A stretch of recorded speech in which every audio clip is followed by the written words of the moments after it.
guys.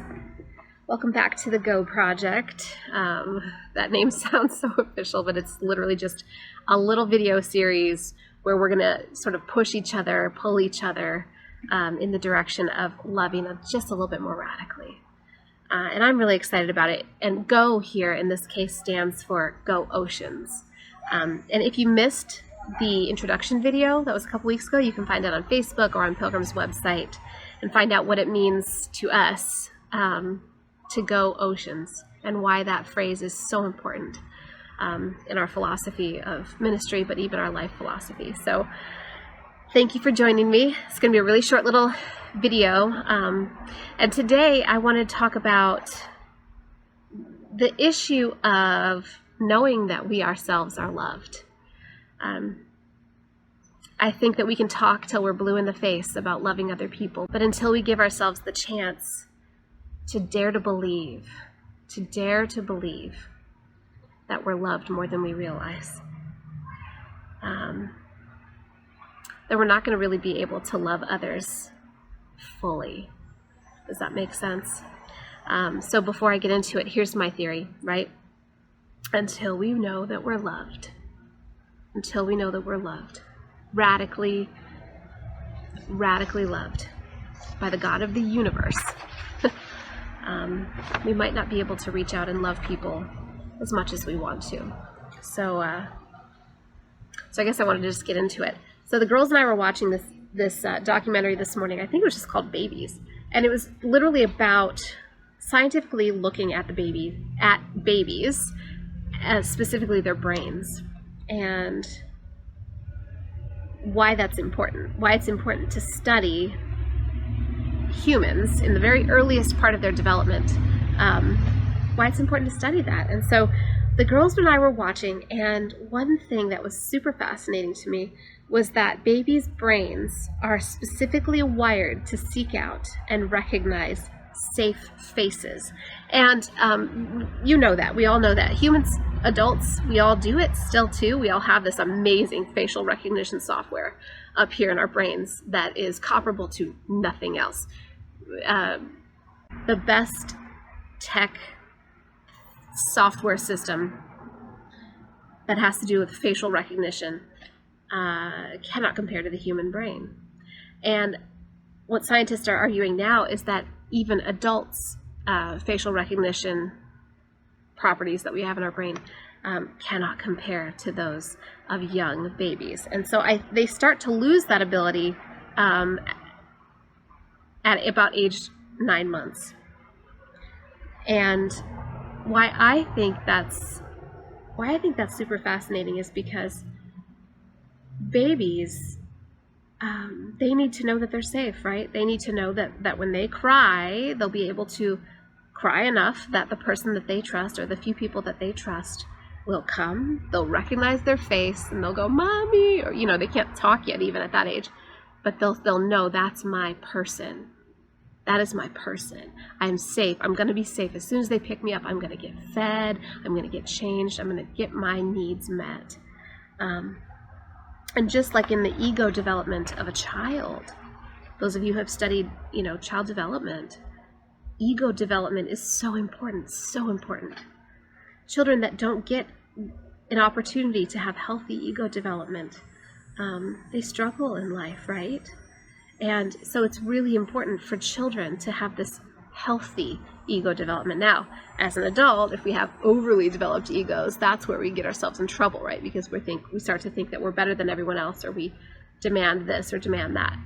But that's not what I'm talking about here. I think it's really important to know and accept that built into the pattern of creation, right, is this need to recognize that when I cry out, I'm going to be loved, I'm going to be rescued, I'm going to be known.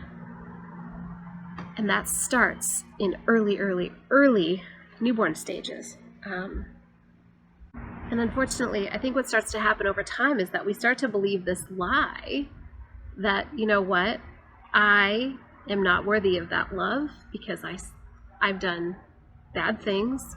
I am now outside. Somehow I am outside of that love that I used to believe in, right? I had a healthy understanding that I was loved by God in the past. I was loved by this person or that person, and now I have done some things to cause myself to not be under that love anymore, to not be included in that love. I know for me, the personality that I have, I tend to beat myself up a lot about things, right? I'll say one little thing that's wrong, and then I can't get over it for a week. I still have things that I've said and done when I was a kid that sometimes when I'm trying to fall asleep at night, I just like, I shudder about it. Why would I say that? Why did I do that? And then as I grew up, some of the things that I did in life had even bigger consequences. And so we start to believe this lie that, me and God, we're not like this anymore. We used to be like this, and now we're not like this. And I started to believe that lie. And one day, when we were living out near DC, a friend of mine said to me, Krissy, did you know that God is utterly pleased with you right now? And when he said that, I remember being like almost mad. Like, how dare you say that to me? That only makes me feel upset inside. That only makes me feel guilty and shame. Don't you know that? Like, I am not utterly pleasing to God the way that I am now, because I do a lot of bad things, and I think bad things, and I say bad things, and I have a bad temper with my kids, and I'm this and I'm that. And I didn't say these things out loud, but that's kind of immediately the narrative that went through my brain when he said this to me. And I kind of was like, oh, that's heresy. So, wow, thanks for sharing that with me. But after a while, I started to realize that sentence that he had said to me, that my friend had said to me, was working on me a little bit. And it was really chipping away at some lies that I had bought into. One day, as I was, I don't know, this is a couple years after he told me this. Okay, we were in our apartment in Fairfax, Virginia, and I was cleaning. I was vacuuming and dusting, whatever, cleaning up. And I was listening to a song, and in that song, it was alluding to the prodigal son. And in that song, the words were, I am hoping that you're running down the road to me without your shoes on. Okay? And in the story of the prodigal son, I don't know if you remember it all. I'm not going to read it all right now, but you can certainly go read it. The prodigal son is located in Luke chapter 15, verses 11 through 32. So if you want to go read that, it's always a good day to read the prodigal son. But as I was listening to that song, the part, I'm hoping that you're running down the road to me without your shoes on, just got me.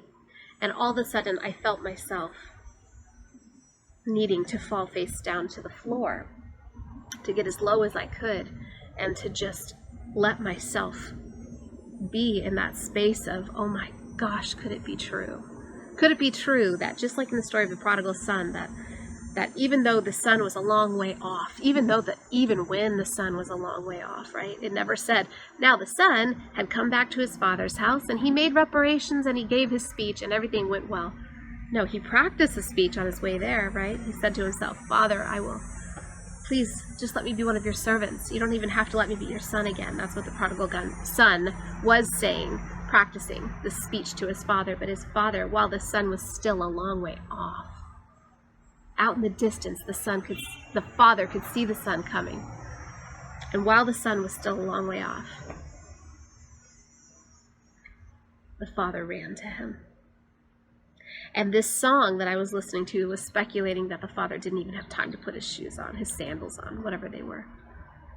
And it occurred to me that in my whole life, I had never dared to believe that that could be true, that God would see me coming from a long way off and run to me, and that he might not have even had time to put his shoes on because he loves me that much. And I just felt myself needing, like I said, to fall, flat on the ground, as flat as I could get, and just be in that space and soak it in for a moment. Because until you have this understanding that, oh my gosh, could it be true? Could God love me that much? until you let yourself, and it is a radical thing to do, until you let yourself enter that space.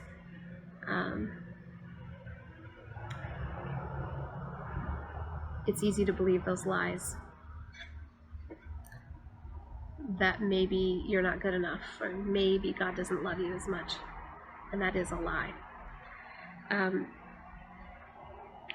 You know what else I love? Andy read to me this morning the parable when Jesus was talking about the sparrows. In Matthew 10:29 through 31. Jesus said, "Not even a sparrow, worth only half a penny, could fall to the ground without your Father knowing it. And the very hairs on your head are all numbered, so don't be afraid. You are more valuable to him than a whole flock of sparrows." And that reminded me of the parable of the sheep, right? The parable of the sheep. It's Luke 15:3 through 7. So Jesus used this illustration. If you had 100 sheep and one of them strayed away and was lost in the wilderness, wouldn't you leave the 99 others to go and search for the lost one until you found it? And then you would joyfully carry it home on your shoulders. When you arrived, you would call together your friends and neighbors to rejoice with you because your lost sheep was found. In the same way, heaven will be happier over one lost sinner who returns to God than over 99 others who are righteous and have not strayed away. Notice, the sheep was lost. The sheep didn't, realize, oh, no, I'm lost. I better turn around and wander back toward my shepherd. No, the shepherd had to go find the lost one, okay? And I love all of these. I love this when Jesus talks about the sparrows, that not even one of those who's worth nothing could fall to the ground without him knowing about it. God knows the numbers of the hairs on our heads. That even when a shepherd has 100 sheep and one of them gets lost, he would leave the 99. He would leave the 99, risk that, go find the one, bring him back and throw a party. And that when the prodigal son was still a long way off, the father would run to him. The father would run to him. The thing that's tricky here to understand is that sometimes, I always thought that I was the other son in the prodigal son story. I always thought I was the one that was with God the whole time, that God truly, I never really fully understood God's love, maybe. And then I didn't really feel appreciated by God or seen by God, or I don't know what it was that my mindset was stuck in, but I always more identified with the son who had always been there, right? Like, God, can't you see that I've been with you the whole time? I never really thought that I was this rebellious one that would need to be coming from a long way off after I messed some things up. I never really thought I was like that until I got older and I did make some mistakes in my life. And I think the trick is that when we're reading parables of Jesus, that we realize that sometimes we are the 99. Sometimes we are that 99, that ones that have been with God all along, the other son that's been with God all along. But sometimes we're the one, and sometimes we're the prodigal. And until we realize, I heard one time a speaker say, it was when I realized that I'm God's favorite. I realized that the love of God was heavy upon me, spread thick all over me, wrapped around me like a blanket, wrapped around me like a mother's hug, like a father's strong hand holding my hand. Until I understood that, I didn't realize that everyone else was God's favorite too. I'm God's favorite, and you're God's favorite. And everyone around you is God's favorite. And so I guess I just wanted to throw that out there today. Thanks for bearing with me with the stuttering and the airplanes that are flying overhead here, but I just pray that you will have a moment, that you will know, you will come to know the radical love that God has for you. No matter what you've done, no matter if you're a long way off, no matter what, okay? And for those who would say that preaching this kind of a message is like a, candy-coated gospel, that's baloney. That's baloney. Gospel needs good news. And I think it's radical. And I think it's daring to proclaim the love of God. So normally we have someone from the congregation share a practice to go along with one of these videos. And the practice for today is actually just going to be a prayer that I shared on Pilgrim's Facebook page for families. It's a very short prayer, 2 lines only, helping us to understand that we're loved. Because until we know that we're loved, we can't. How can we possibly give that same kind of love to anyone else? Peace be with you, friends.